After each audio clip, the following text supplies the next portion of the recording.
How to replace the battery with the mobile phone's app. This is the list of tool preparation.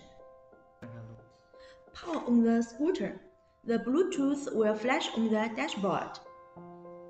Connect NRF app. Click Connect button. The Bluetooth will stop flashing after connected successfully.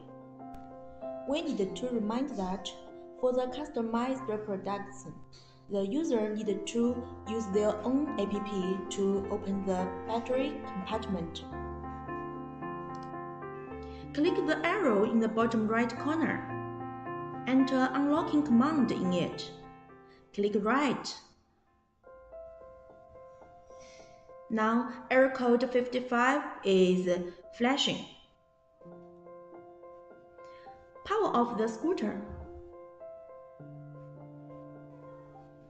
Remove the compartment cover.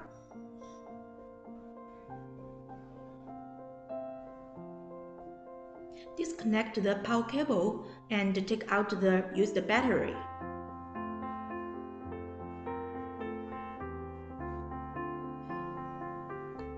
Now we will put an full charged battery into the battery compartment. Lift the power plug at the controller to avoid any damage to this battery. Connect the power cables and install the battery compartment. Last step is detection on its function. Power on the scooter again and confirm if there is any problem with this operation.